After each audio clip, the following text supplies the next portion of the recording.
ይላችሁም በወንጌል ሁላችንም እናውቀው አንድ ጥቅስ አለ አይደል? ባለጸጋ መንግስተ ሰማያትን ከሚወርስ ግመል በመርፌ ቀዳዳ ቢያልፍ ይቀላል። ከዛ በፊት ያለውን ታሪክ ብዙዎቻችን አናውቅም። አንድ ሰው ነበር፣ መጣ ባለጸጋው ክርስቶስን ጠየቀው እያስተማረ መንግስተ ሰማያትን ወርስ ዘንድ የእግዚአብሔር መንግስት አገኝ ዘንድ ምን ላድርግ አለው። ትእዛዛቱን ሁሉ ጠብቅ ሲለው ትእዛዛቱንማ ከልጅነቴ ጀምሮ ስጠብቅ ነበረ አለው። እንግዲያውስ ያለን ሁሉ ለድሆች ሸጠህ አከፋፍለህ ተከተለኝ አለው። ያ ሰውም ይላል ብዙ ንብረት ነበረውና እያዘነ ተመለሰ። አያችሁ፣ ለእግዚአብሔር ብሎ መተው የሚያቀተው ከእግዚአብሔር በላይ የሚወደው ለካ ገንዘብ ስላለ ብዙ ነገር ባከማችን ቁጥር አሁን የምናስበው ህይወት እውነት እግዚአብሔር ቢሰጠን እግዚአብሔር ማንቶ ይመስላችኋል? ለምን የማይሰጠን ይመስላችኋል? እንደማያስፈልገን ስለሚያውቅ እኮ ነው። ልክ እንደዛ ባለጸጋ እግዚአብሔርን ከመከተል ንብረታችን እንዳንመርጥ ፈርቶ ነው።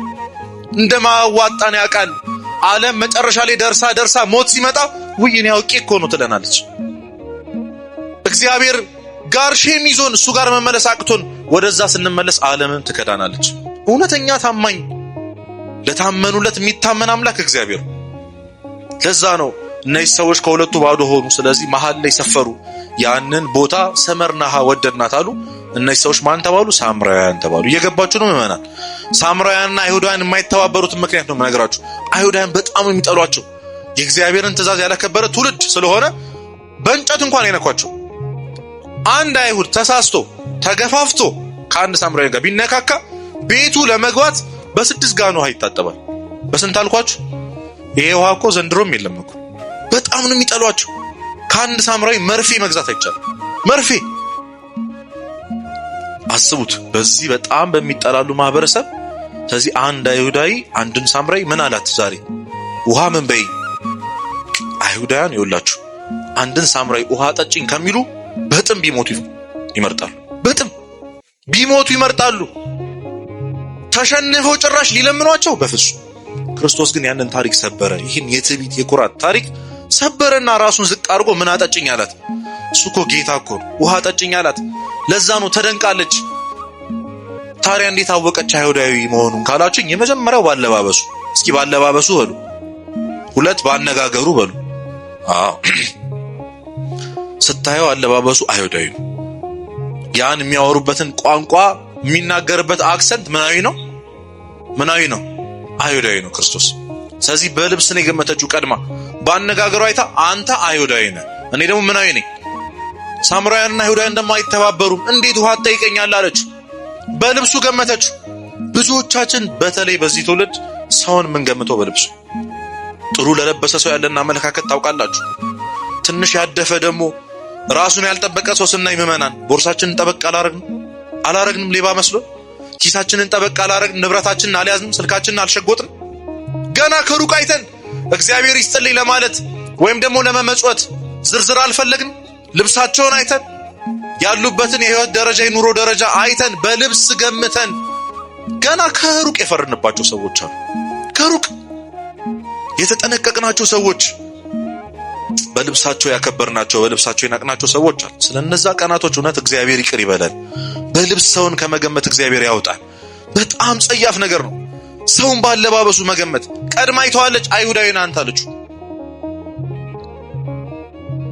ጥሩ ትምህርት የተማረም አይመስለን፣ ጥሩ ንብረት ያለው ጥሩ ህይወት ያለው አይመስለንም። ጥሩ ያለበሰ ሰው በአይናችን ነው የምንፈርደው። ቀድመን ገና የሚናገሩበትን አማርኛ የሚያወሩበትን አክሰንት አይተን ይሄ ሰው ከዚህ ነው የመጣው ብለን አልፈረድንም አይደል?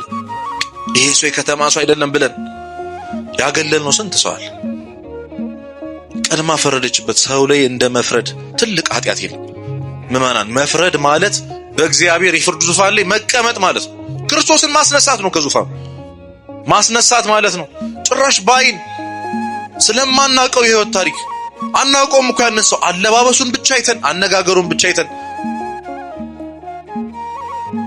ቀድመን መፈርድባቸው ሰዎች አሉ። ቀድመን ልንመጸውት የተዘጋጀን ሰዎች እግዚአብሔር ይስጥልኝ ለማለት ዝርዝር አለ ብለናል እኮ። ልብሳቸውን አይተን ሲመጡ ሲቀርቡን ሊያስቸግሩን መስለው ሊጠይቁን መስለው እግዚአብሔር ይስጥልን ቀድመን ብለናል ሳንጠየቅ። አብዛኞቻችን አሁን የአንድ ሰው መለኪያው ልብስ ከውጭ የሚታይ ነገር መኪና መያዙ ነው ወይ ጥሩ መልበሱ ነው ወይ ጥሩ አለመልበሱ። ክርስቶስ ምን አላት መሰላችሁ? እንዲህ ስትለው ከኔ ጋር ትላላችሁ የእግዚአብሔር ስጦታን ብሎ አይ በሉ እንጂ የእግዚአብሔር ስጦታና ውሃ ጠጭኝ የሚልሽ ማን እንደሆነ ብታውቂ አንቺ ውሃ ትለምኚው ነበር። ታውቃለሽ ማን እንደሆነ ይሄ ሰው? አታውቅ። ቀድማ ፈረደችበት። የእግዚአብሔር ስጦታና ውሃ ጠጭኝ የሚልሽ ማን እንደሆነ ብታውቂ አንቺ ትለምኚው ነበር። የነዳያን ዋጋ ቢገባ ኖሮ እኮ ምእመናን እኛ ነበር እኮ ምን ለምናቸው።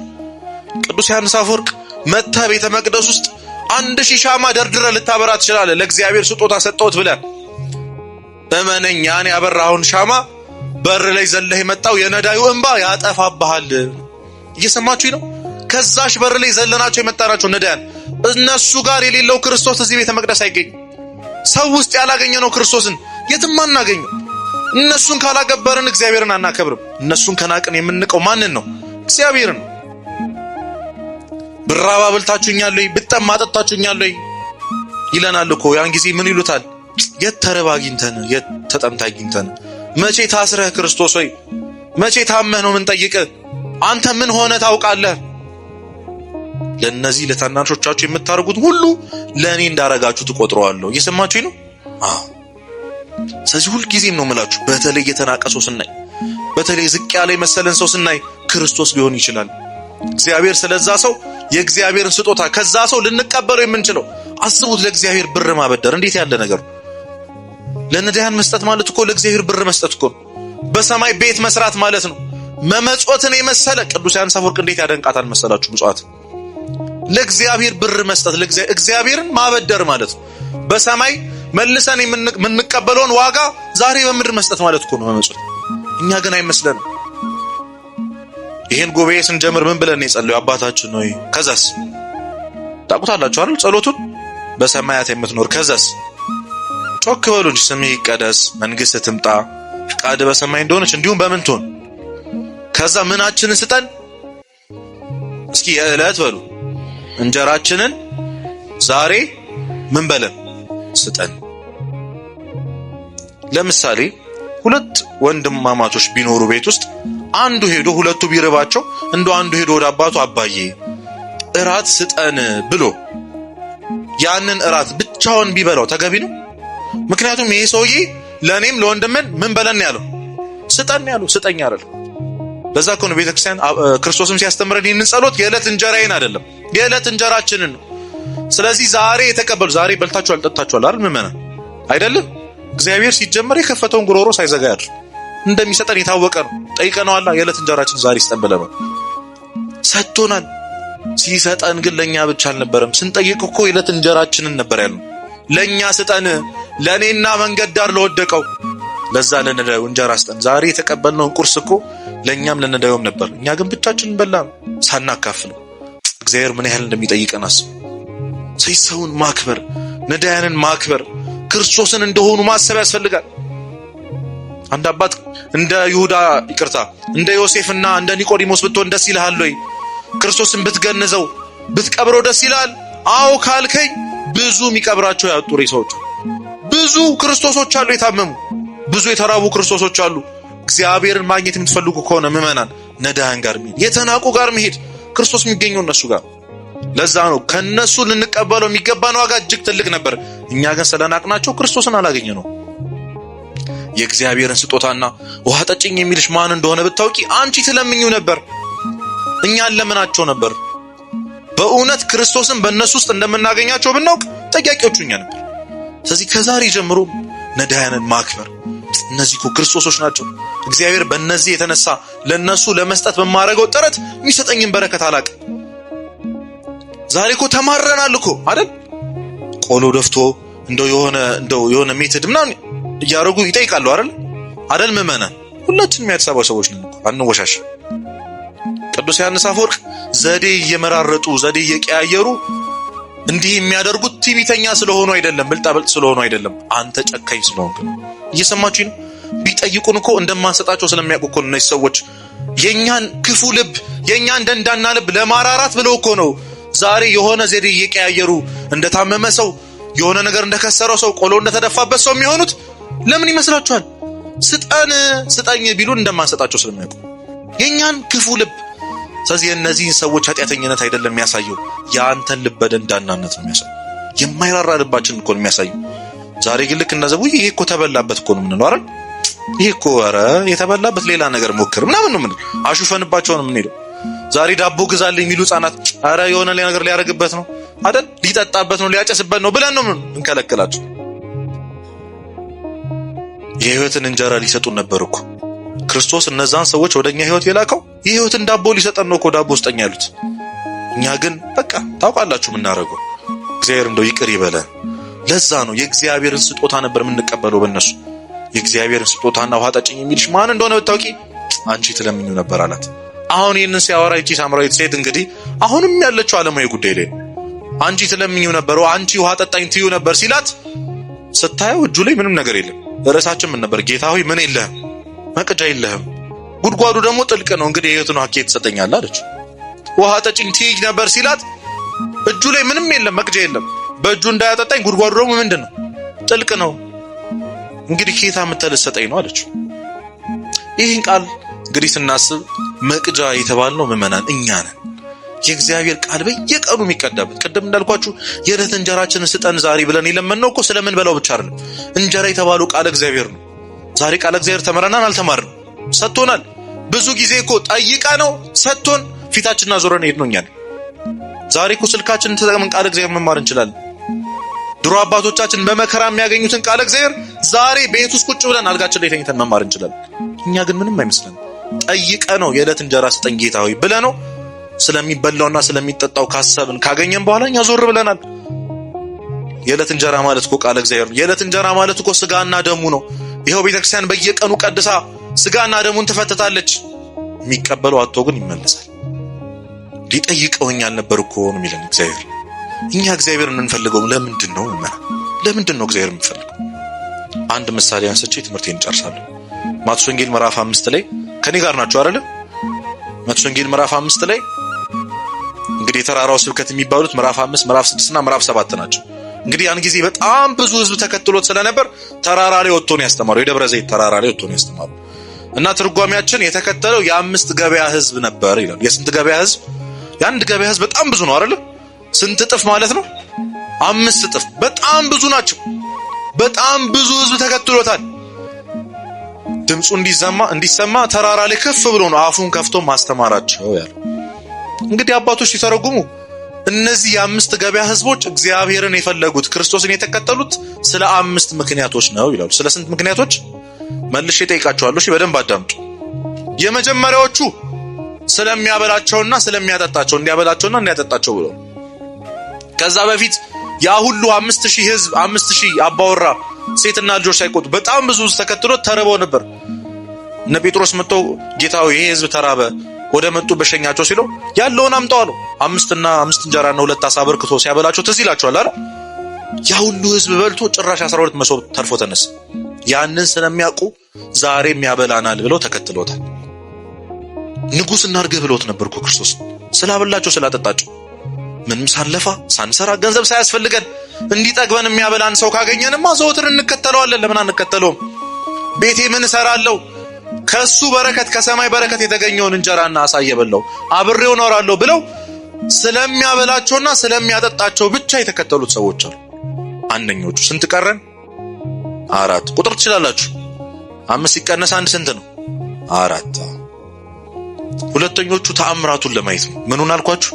ተአምራቱን ለማየት፣ ዝናውን ሰምተው ድዊ ሲፈውስ ለማየት፣ ሽባ ሲተረትር ለማየት፣ ሙት ሲያስነሳ ለማየት ብለው ነው የተከተሉት። ወይ ደግሞ እነሱ የሆነ እክል አለባቸው፣ የሆነ የጎደላቸው ነገር አለ፣ የሆነ በሽታ አለባቸው፣ እንዲያድናቸው ብቻ ተአምራቱን እንዲያደርግላቸው ብቻ በእጁ ተዳብሰው እንደሌላው ሰው እኩል ሆነው እንዲኖሩ ብቻ ለዚህ ብቻ ብለው የተከተሉት ሰዎች አሉ። ሶስተኞቹ ደግሞ እና አይሁድ ናቸው። ስህተቱን ለማውጣት ከሚያወራው ነገር ስህተት አውጥተው ከሀገርየው መንግስት ጋር ለማጋጨት ማለት ነው። እንዲኮ አለ ለማለት ስርስሩ የሚሉት እያንዳንዱ የሚናገረውን ነገር ስህተት ለቅሞ የሚያረጋውን ነገር አንስተው ህዝቡን ለማሳመጽ ብለው የተከተሉት ሰዎች አሉ። ስንተኞቹ ናቸው እነዚህ? ሶስተኞቹ ናቸው። አራተኞቹ መልኩን ለማየት ነው። ቅድም እንዳልኳችሁ ዝናውን የሰሙ ብዙ ናቸው። ማን ይሆን መሲህ የሚባለው? ማን ይሆን ክርስቶስ የሚባለው? ባለፈው አበርክቶ ያበላው ሙት ያስነሳው ማን ነው ብለው መልኩን ለማየት ብቻ ምን እንደሚመስል ለማየት ብቻ የተከተሉታላችሁ አሉ። አምስተኞቹና ዋነኞቹ ግን በትክክል ቃሉን ፈልገው እሱ የእውነት የእግዚአብሔር ልጅ እንደሆነ አምነው ነፍሳቸውን እንደሚያድናቸው አውቀው አምነው ቃሉን ለመስማት ለመጽናናት በእውነት ክርስቶስ ኢየሱስን ጠብቀው የነበረው መሲህ እሱ ነው ብለው አምነው አምስተኞቹ ግን በእውነት ከልባቸው የተከተሉት ናቸው። እንግዲህ ምዕመናን እኛ ከነዚህ ከአምስቶቹ እግዚአብሔርን የምናምነው ስለምንድን ነው?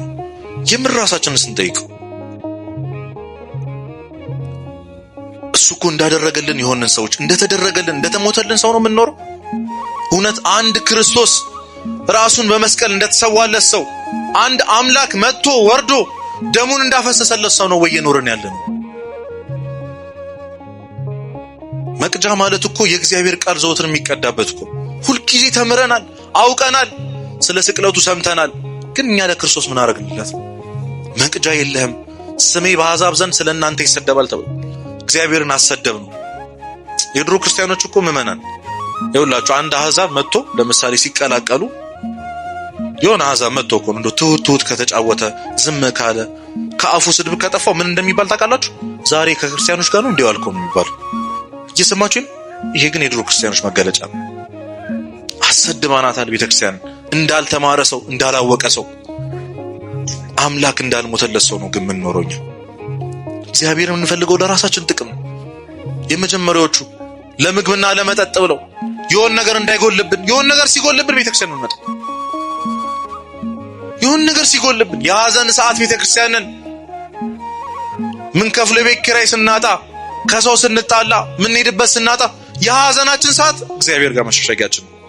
በዓሉ ሲመጣ ሰርጉ ሲመጣ ግን ወደ መጨፈር ነው፣ ወደ ሰይጣን ወደ ራሳችን። ደስ ሲለን እግዚአብሔር ትዝ ይለን፣ ሲርበን እንጂ ስንጠግብ እግዚአብሔር ትዝ። አብዛኞቻችን ለጥቅማችን ነው እግዚአብሔርን ፈልገው ለጥቅማችን።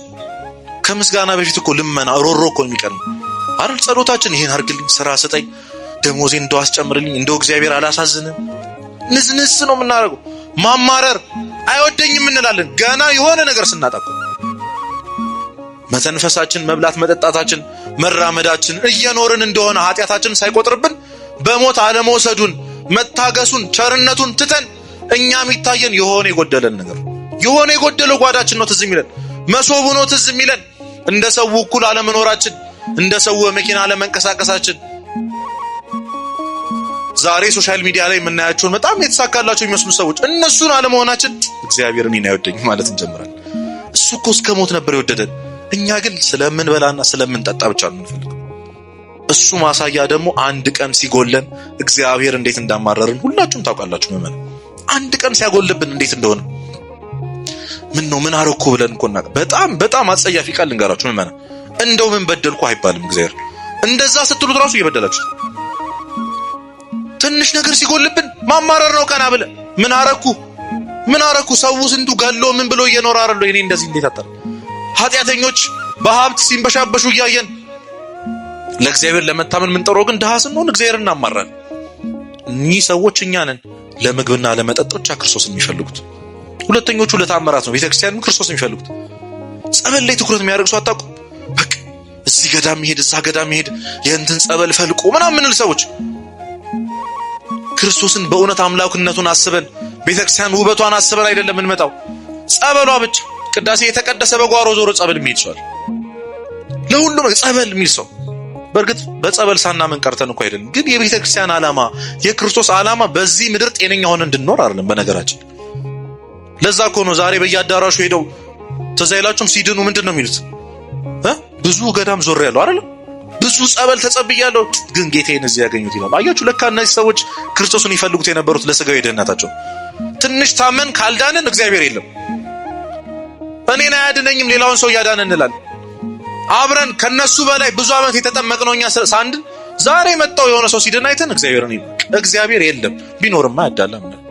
አያችሁ እግዚአብሔር ምን ፈልገው ለስጋዊ ደህንነታችን ብቻ ነው፣ ለተአምራቱ።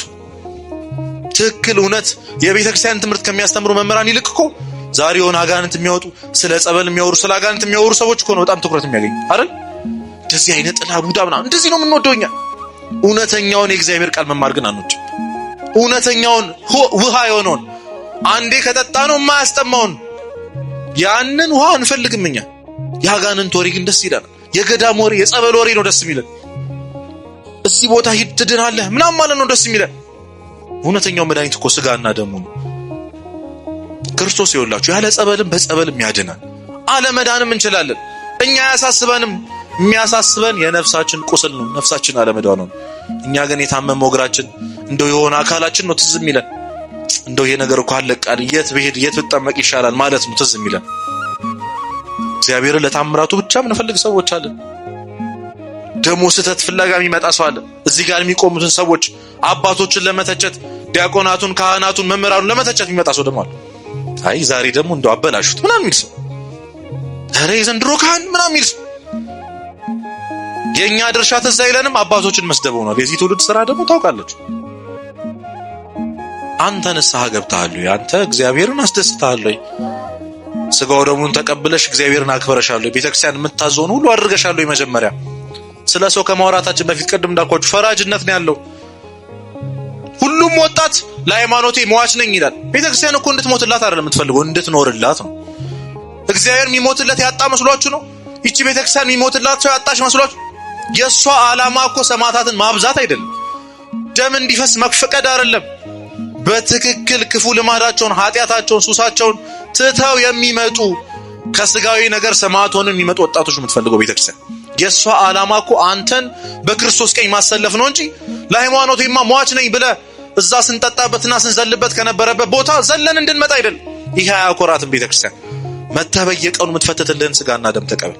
ሁላችንም ንስሐ መግባታችን ወደ እግዚአብሔር መመለሳችን የምትፈልገው ይቺ ቤተክርስቲያን እንጂ ስትቃጠል እየሮጠ የሚመጣ ወጣት አይደለም። እሱንማ ማናጣ እንድትኖርላት ነው የሚፈልገው፣ እንድትኖርላት ነው የምትፈልገው። ግን እኛ ስህተቱ ላይ ነው ትኩረት የምናደርገው። ቤተክርስቲያን ውስጥ ካሉ አገልጋዮች እኮ ውጭ ያሉ ሰዎች ይሻላል እንላለን። አረ ቤተክርስቲያን ውስጥ ሆኖ ኃጢአት ከመስራት ቅዱስ ዮሐንስ አፈወርቅ ቤተክርስቲያን ሐኪም ቤት ናት ይላል። ምንድናት? እየሰማችሁኝ ነው? ቤተክርስቲያን ምንድናት? ሐኪም ቤት ናት። እና አንድ ሰው ከቤተክርስቲያን ውጪ ኃጢአት ሆኜ ብሰራ ይሻላል አገልጋይ ሆኜ ከምቀሰፍ ይላል። እንዲህ ስትሉ እኮ ከሐኪም ቤት ውጪ ያለ ሰው ቢታመም ይሻላል፣ ሐኪም ቤት ውስጥ ያለ ሰው ቢታመም ይሻላል። ምን ውስጥ ያለ ሰው ይሻላል? ለመዳን ቅርብ ነው። እቺን ቤተክርስቲያን የሚያገለግል ሰው ለመዳን ቅርብ ነው። ስጋው ደግሞ አጠገቡ ነው። ለመማር ለመሰበር ቅርብ ነው።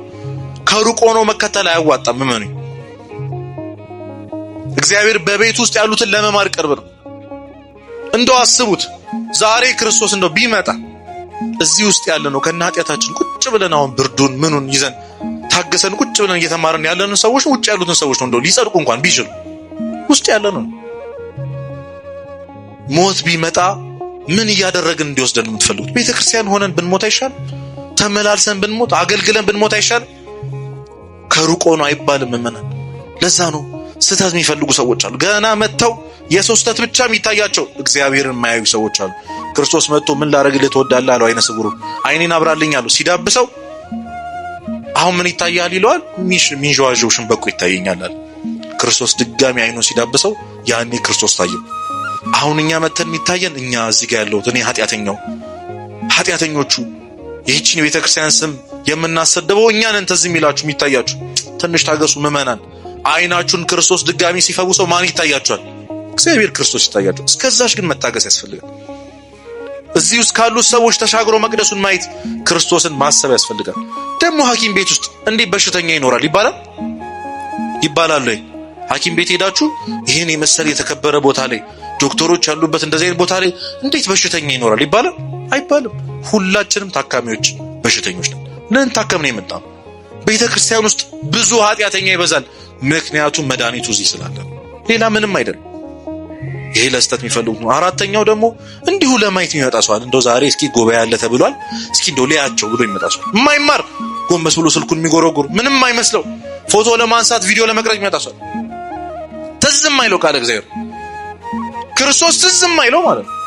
መቅደስ ውስጥ ገብተን ቪዲዮ መቅረጽ ነው፣ ማሳየት ነው፣ እዚህ ነበርን ለማለት፣ የቤተክርስቲያን ውበቷን ለማየት፣ ማህሌቱ እንዴት ደስ ይላል ለማለት የሚመጣ ሰው።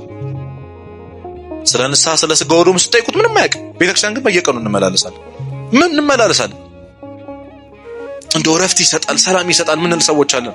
ወደ መቅደሱ ግን የማንገባ ሰዎች አለን። መልኩን ለማየት ብቻ እንደው ምን ይመስላል ለማለት የዛሬ ጉባኤ ትላልቅ ሰዎች ተጋብዘዋል ብለው የሚመጣ ሰው አለ። እንደው ረፍት ይሰጣል ሰላም ይሰጣል ምንል ሰዎች አለን። ወደ መቅደሱ ግን የማንገባ ሰዎች አሉ። መልኩን ለማየት ብቻ እንደው ምን ይመስላል ለማለት የዛሬ ጉባኤ ትላልቅ ሰዎች ተጋብዘዋል ብለው የሚመጣ ሰው አለ። እግዚአብሔርን አስበው ሳይሆን የተጋበዙትን ሰዎች ብለን የምንመጣ ሰዎች እንደው እግዚአብሔር ይቅር ይበልን ሁላችንም። ከሰው አልፈን እግዚአብሔር ማየት ያቃተን ትውልዶች እኛ ነን። እውነት ከተጋበዘ ሰው ይልቅ እግዚአብሔር ትዝም አይልም። ወንበሩ ይሞላል ሰው አለ ሲባል፣ በጣም ዝነኛ ሰው ይመጣል ሲባል ወንበሩ ይሞላል፣ ምንቀመጥበት እናጣለን። እግዚአብሔር ስንት ጊዜ እንደሳት ነው እኮ እውነት ከእግዚአብሔር ጋር ስንት ጊዜ እንደተሸዋወድን አይገባንም እኛ። እነዚህ አራተኞቹ ናቸው። አምስተኞቹና እውነተኞቹ ግን በእውነት እግዚአብሔር ምን ሊያስተምረኝ ወዷል ለእግዚአብሔር ብሎ ለመኖር የሚፈልጉ ስጋና ደሙን በየቀኑ የሚራቡ የሚጠሙ ምዕመናን ናቸው። ከነዚህ ወገን ያርገን እውነት እና እግዚአብሔርን እውነቴን ነው የምላችሁ። እስኪ ዛሬ ጌታ ሆይ መቅጃ የለህም ተብሎ ከመሰደብ አገልጋዩን ነው እስኪ ሰዎችን ወደ እግዚአብሔር የሚያመጣ እኛም የምንመለስ በእውነት እግዚአብሔርን ለምንድን ነው የምፈልገው? እግዚአብሔር እኮ ለኛ ሊያደርግልን የሚችለውን ሁሉ አድርጎልናል። ከመሞት በላይ ምን ይሁንልን? ከመሰቃየት በላይ ከመገረፍ በላይ እንደዛ ሆኖ መስቀል ላይ ከመውጣት እርቃኑን ከመሰቀል በላይ ምን እንዲሆንልን ጠብቃችሁ? ከዚህ በላይ ምን ያርግልን? ሁሉን አድርጎልናል እኮ። አሁን ድርሻው የኛ ነው። እግዚአብሔር ሆይ ምን ላርግልህ ብለን ነው እናውቃለን። እስኪ በጸሎት ምንድነው የምትፈልገው ከኔ ምንድነው የሚጠበቀው? ጌታ ሆይ ይሄ ሁሉ ዘመን አኖርከኝ፣ አበላኸኝ፣ አጠጣኸኝ፣ ይሄው አሁንም በቸርነት ታኖረኛለህ። ታግሰ ኃጢአቴን አይተህ እንዳላየ ሰምተህ እንዳልሰማ ሆነ ታልፈኛለህ። ጌታ ሆይ አሁን እኔ ምን ላርግልህ የምንለው መቼ ነው? ለክርስቶስ መታዘዝ መቅጃ ለመሆን ምን ጠረው የእግዚአብሔርን ቃል ለተጠሙ ሰዎች ጉድጓዱ ጥልቅ ከሆነው ከዚህ ትውልድ ጨለማ ውስጥ ካለው ለዚህ ትውልድ ሄደን እናወጣው መቼ ነው? እኛ ድነን ሰው የምናድነው መቼ ነው? ለእግዚአብሔር አገልጋይ ለመሆን ምን ተጋው መቼ ነው? እቺ ሳምራዊቷ ሴት ብዙ ከተነጋገሩ በኋላ መጨረሻ ላይ ስታነቡ የልቤን የነገረኝን ኑና እዩ ብላ ሄዳ እንስራዋን ጥላ ሄዳ ሳምራውያን ሁሉ ሰብስባ መጣቸው።